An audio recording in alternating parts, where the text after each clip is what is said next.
வணக்கம். நான் பல் மருத்துவர் doctor Balaji.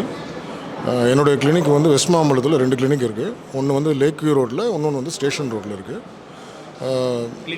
Clinic name Sri Sanjeev multi speciality dental clinic. Okay, இப்போ ஜென்ரலாக நம்ம வந்து ஹெல்த் செக்கப்னு வரும்போது அதில் டென்டலை மட்டும் போட்டால் விட்டுருவாங்க இல்லையா?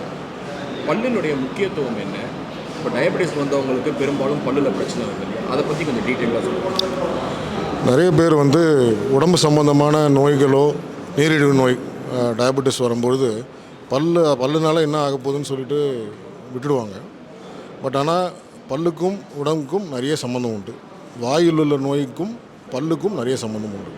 பல்லில் உள்ள கிருமிகளும் ஈரில் உள்ள கிருமிகளும் நீரிழிவு நோயை அதிகப்படுத்தும்.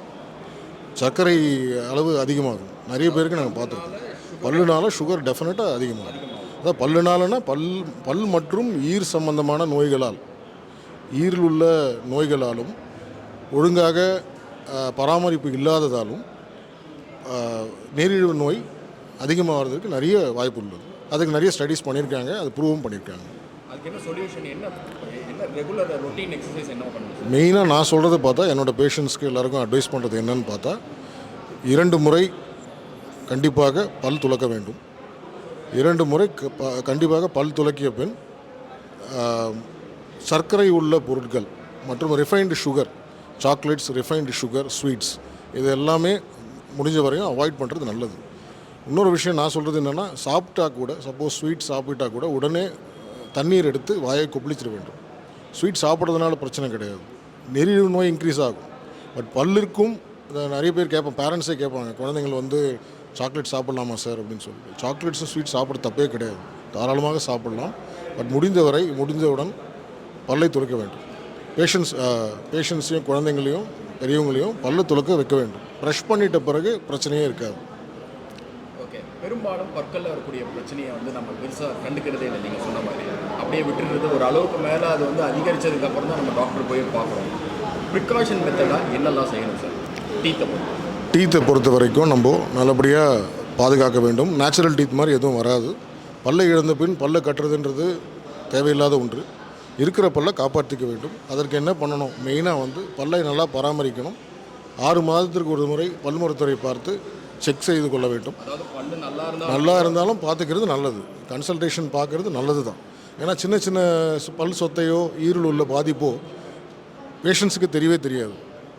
அது அதிகமாக பிறகு தான் வலி வரும்போது தான் பேஷண்ட்ஸே வராங்க. அப்போ 90% டேமேஜ் ஆகிடும். ஸோ 6 மாதத்துக்கு ஒரு தடவை பார்க்கும்போது சின்ன சின்ன பற்சொத்தைகளோ, பல்லில் உள்ள பாதிப்புகளோ, ஈரில் உள்ள பாதிப்புகளோ நாங்கள் கண்டறிந்து விடுவோம். கண்டறிந்த பின் அப்போயே இனிஷியல் ஸ்டேஜஸ்லேயே கரெக்ட் பண்ணிட்டா பிறகு பிரச்சனை வராமல் நம்ம பார்த்துக்காதுடும். குழந்தைங்களுக்கு மெயினாக 2 வயதிலிருந்து குழந்தைகள் மெயினாக 6 மாதத்திலிருந்து குழந்தை பல் முளைக்க ஆரம்பிக்கிறதுலேருந்து 2 வயது வரை பல் முளைத்து விழும். 2 வரை முளைக்கும். அப்புறம் கொஞ்சம் கொஞ்சமாக ஒன்று ஒன்றா விழ ஆரம்பிக்கும்.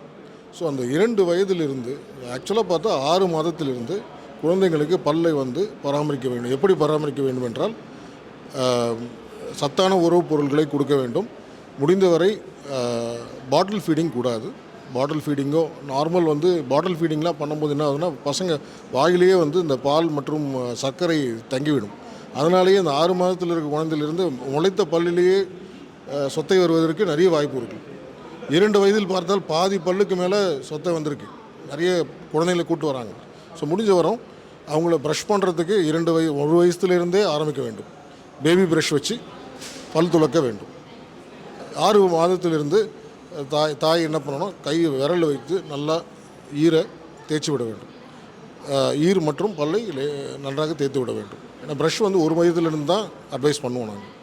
ஸோ இதுதான். ஓகே, நம்மளால பாதி பேருக்கு இன்னமும் பல்லு வளர்க்க தெரியலங்கிறது ரொம்ப முக்கியமான ஒரு விஷயமா இருக்குது. அழுத்தி தேய்க்கிறது, க்ளீனாக வெள்ளையாகணுங்கிற தேய்க்கிறது, அதனால் எலிகளில் கிழிஞ்சு ரத்தம் வர்றது, இந்த மாதிரி சிம்டம்ஸ்லாம் நிறையா இருக்குது. இதுக்கு என்ன சொல்யூஷன்? மெயினாக பார்த்தீங்கன்னா பல் விளக்கும் விதம்னு ஒன்று இருக்குது. அது வந்து எப்பொழுதுமே வந்து பல்லை வந்து இப்படி தேய்க்கக்கூடாது. மேலும் கீழும் இப்படி தேய்க்க வேண்டும். சைடில் வந்து இதெல்லாம் சிம்பிள் மெத்தட்ஸ். நான் சயின்டிஃபிக் மெத்தட்லாம் நான் சொல்லலை. ப்ராக்டிக்கலாக நான் என்னோடய பேஷண்ட்ஸை பார்த்ததுலேருந்து நான் சொல்லியிருக்கேன். மேலிருந்து கீழும் கீழிருந்து மேலும் பண்ண வேண்டும். சைடில் வந்து ரவுண்ட் மோஷன் இஸ் பெட்டர். இப்படி சர்க்குலராக பண்ணுறது இப்படி தேய்க்கக்கூடாது.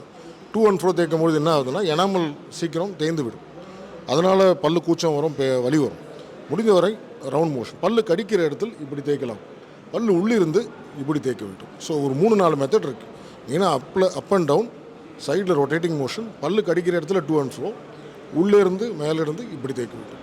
ஸோ மினிமம் ஒரு 3-4 நிமிஷமாவது பல்லு கம்பல்சரியாக தேய்க்க வேண்டும். முடிந்தவரை சாஃப்ட் ப்ரஷ் யூஸ் பண்ணுறது நல்லது.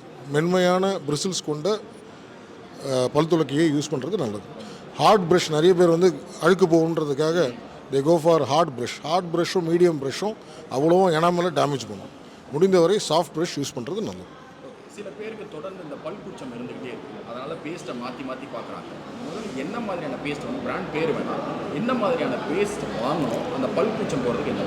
பல் கூச்சம்ன்றது நார்மலாக பார்த்தீங்கன்னா 40 வயசுக்கு மேலே தான் வரும்.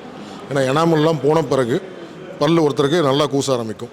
அப்போ வந்து டீசென்சிடைசிங் டூத் பேஸ்ட்னு சொல்லுவோம். டீசென்சிடைசிங்னா அந்த எனாமல் போன பிறகு உள்ளே இருக்கிற டென்டின்ற ஒரு பகுதி இருக்குது. டென்டினில் வந்து டியூபியூல்ஸ் இருக்குது, சின்ன சின்ன குழாய்கள் இருக்கும். அது மூலியமாக இந்த சூடாகவோ சில்லுனோ சாப்பிடும்போது அது மூலியமாக அந்த வலி போயிட்டு அந்த நரம்பு மண்டலம் உள்ளே இருக்கிற அந்த பல்பில் இருக்கிற நரம்பை தூண்டிவிடும். அப்பொழுது தான் பல் கூச்சம் ஏற்படும். அதற்கு இந்த டீசென்சிடைசிங் டூத் பேஸ்ட் நிறைய பிராண்ட் இருக்குது. நான் பிராண்டு சொல்ல விரும்பலை, நிறைய இது இருக்குது. அது வந்து நீங்கள் டூத் பேஸ்ட்லேயே வந்து பேர் போட்டிருக்கும், டீசென்சிடைசிங் டூத் பேஸ்ட் என்று போட்டிருக்கும். ஹைப்பர் சென்சிட்டிவிட்டியை ப்ரிவென்ட் பண்ணுற பேஸ்ட்டுன்னு போட்டிருக்கும். அது ஸ்பெசிஃபிக்காக பார்த்தீங்கன்னா பல் மருத்துவரை அணுகி அவர் கொடுக்குற பேஸ்ட்டை கொடுத்து வாங்குறது. ஏன்னா மெடிக்கல் ஷாப்பில் நம்ம ரிலை பண்ண முடியாது. ஏன்னா சாதாரண பேஸ்ட்டே அவங்க டீசென்சிடைசிங் பேஸ்ட்னு கொடுக்கலாம். பட் ஆனால் பல் மருத்துவரை அணுகி டீசென்சிடைசிங் டூத் பேஸ்ட் கரெக்டான ஒரு ப்ரிஸ்கிரிப்ஷன் பார்த்துட்டு அதை வாங்குறது நல்லது. சர்க்கரை வியாதி உள்ளவர்கள் பற்களை எப்படி பராமரிச்சு? சர்க்கரை வியாதி உள்ளவர்கள் கண்டிப்பாக வருடத்திற்கு ஒரு முறையாவது பல்லை சுத்தம் செய்ய வேண்டும். ஸ்கேலிங்னு சொல்லுவோம். ஸ்கேலிங் வருஷத்துக்கு ஒரு தடவை கண்டிப்பாக பண்ண வேண்டும்.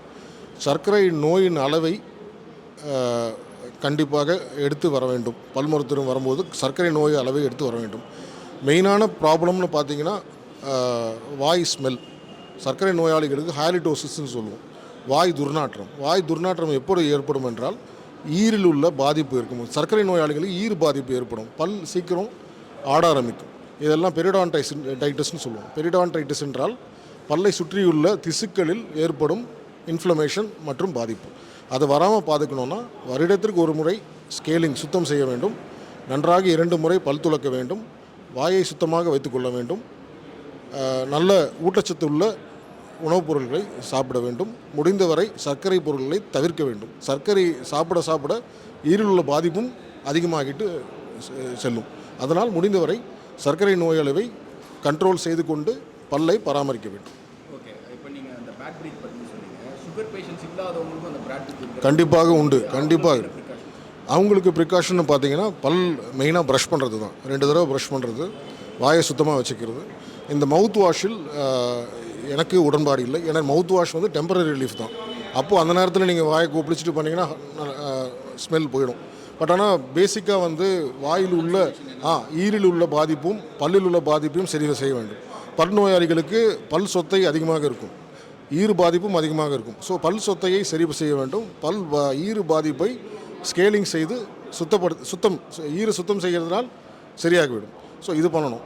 90% வந்து வாயினால் துர்நாற்றம், 10% வந்து வயிறு ப்ராப்ளம்னால் கேஸ்ட்ரைட்டிஸ்னாலேயோ மற்ற ப்ராப்ளம்னாலேயோ லங் ப்ராப்ளம்னால கூட வாய் துர்நாற்றம். சில பேர் பார்த்திங்கன்னா வாய் க்ளீனாக இருக்கும், பட் வாய் துர்நாற்றம் வரும்.